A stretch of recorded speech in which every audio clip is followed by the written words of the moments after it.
दोस्तों नमस्कार। इस देश की राजनीति ने तमाम राजनेताओं को फर्श से अर्श तक ले जाने का काम भी किया है और मौका आने पर तमाम राजनेताओं को अर्श से फर्श तक का रास्ता भी तय करने का मौका मिला है।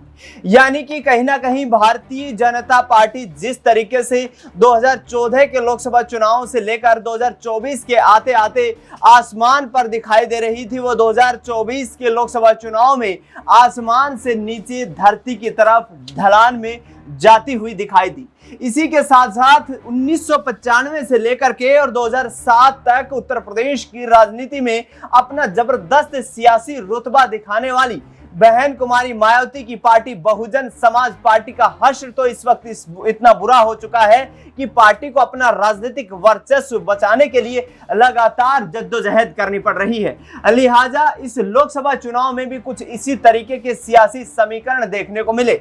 15 जनवरी 2024 जब वो तारीख थी जब मायावती अपना जन्म दिवस मना रही थी और उस दौरान समाजवादी पार्टी के प्रमुख अखिलेश यादव के साथ साथ इंडिया ब्लॉक के तमाम यहां सहयोगी दलों की तरफ से मायावती को एक न्योता दिया गया। उस न्योते को मायावती ने स्वीकार करने से तुरंत मना कर दिया और ऐलान करते हुए कहा कि उत्तर प्रदेश ही नहीं बल्कि देश भर में बहुजन समाज पार्टी अकेले लोकसभा का चुनाव लड़ेगी। क्या मायावती का आत्मविश्वास इतने ऊंचे आसमान पर था कि उन्हें यह यकीन था कि उत्तर प्रदेश की राजनीति में बिना किसी सहयोगी पार्टी की मदद लिए ही बहुजन समाज पार्टी अकेले दम पर परचम लहरा सकती है?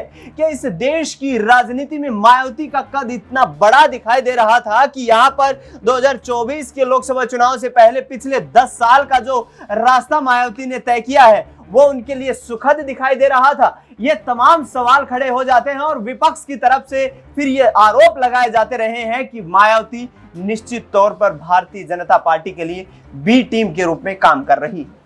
इस लोकसभा चुनाव में मायावती ने तमाम सीटों पर चुनाव लड़ने का ऐलान कर दिया।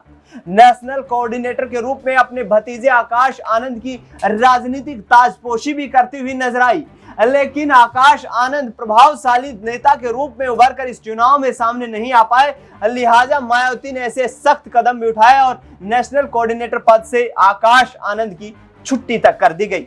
यानी कि इस लोकसभा चुनाव को देखा जाए तो मायावती के राजनीति के करियर का ये चुनाव सबसे जो है एक निचले स्तर के प्रदर्शन वाला चुनाव रहा है और इस चुनाव में जिस तरीके से मायावती लगातार अपने आप को उत्तर प्रदेश की राजनीति में टटोलती हुई नजर आ रही थी, सियासी जमीन को परखने की कोशिश कर रही थी, वो जमीन तो 2022 के विधानसभा चुनाव में ही खिसक चुकी थी। चूंकि मायावती की पार्टी का हश्र विधानसभा चुनाव में इतना बुरा हुआ था कि करीब 15 साल पहले तक उत्तर प्रदेश की सबसे बड़ी कुर्सी पर विराजमान रहने वाली मायावती को 5 सीटें जीतने में भी यहां पर नाको चने चबाने पड़ गए थे।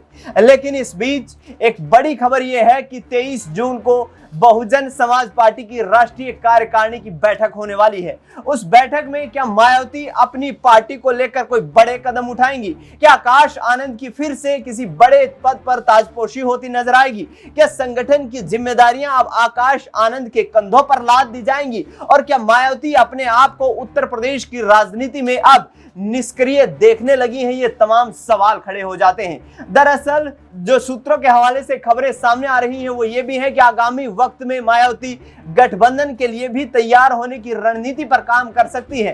कांग्रेस पार्टी में विलय तक की खबरें अब सामने आने लग गई है कि मायावती को अपनी पार्टी का विलय कांग्रेस पार्टी में कर देना चाहिए। चूंकि आधारित राजनीति जो रही है मायावती की वो दलित वोट बैंक रहा है और उत्तर प्रदेश में विशेष तौर पर देखा जाए तो मुस्लिम वोट बैंक का भी अच्छा खासा समर्थन मिलता हुआ नजर आया है। लेकिन इस चुनाव में भारतीय जनता पार्टी ने जहां दलित वोट बैंक को कैप्चर करने की कोशिश की तो मुस्लिम वोट बैंक समाजवादी पार्टी की तरफ शिफ्ट होता हुआ नजर आया।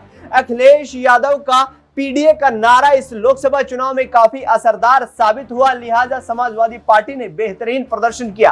मायावती अपनी हार का पश्चाताप कर रही हैं और लगातार इन कोशिशों में जुटी हुई है कि पार्टी को निचले स्तर से फिर से कैसे उठाया जाए, क्योंकि महज 2 साल के बाद तो उत्तर प्रदेश में फिर से विधानसभा के चुनाव होने वाले हैं। ऐसे में मायावती क्या इस देश की राजनीति का एक प्रभावशाली चेहरा होती थी, वो अब प्रभाव धीरे धीरे करके खत्म होने लगा है? क्या लोकसभा चुनाव के नतीजों ने मायावती को यह सोच विचार करने पर मजबूर कर दिया है कि अब संगठनात्मक नतीजे या संगठनात्मक यहां पर फेरबदल नहीं किया गया तो कहीं ना कहीं आगामी वक्त में पार्टी को अपना वोट बैंक बचाने के लिए यहां पर कड़ी जद्दोजहद करनी पड़ सकती है, क्योंकि मायावती चाहती है कि लोकसभा चुनाव के नतीजे आगामी विधानसभा चुनाव पर असर न डाले। इसीलिए मायावती अब आने वाले वक्त में कहीं ना कहीं सक्रियता के साथ भी नजर आती हुई दिखाई दे सकती हैं। बड़े फैसले लेने में यहां पर कोताही न बरतने वाली मायावती ने इस लोकसभा चुनाव को इस तरीके से लड़ा जैसे कि कोई लड़ाई वहां पर बहुजन समाज पार्टी की दिखाई ही नहीं दे रही थी। तमाम 80 लोकसभा सीटों पर चुनाव लड़ने के बावजूद भी मायावती एक सीट पर भी जीत दर्ज करने में नाकाम रही। जरा इतिहास के पन्नों को पलटें और 5 साल पीछे जाएं तो यहां समाजवादी पार्टी के साथ गठबंधन करने के दौरान मायावती को 10 लोकसभा सीटों पर जीत हासिल हुई थी और जिसके आधार पर उत्तर प्रदेश की राजनीति में दूसरा सबसे बड़ा राजनीतिक दल होने का डंका बजाती हुई नजर आई थी। लेकिन इस चुनाव में क्या मायावती अपने आप को दोबारा से स्थापित करने में नाकाम रही?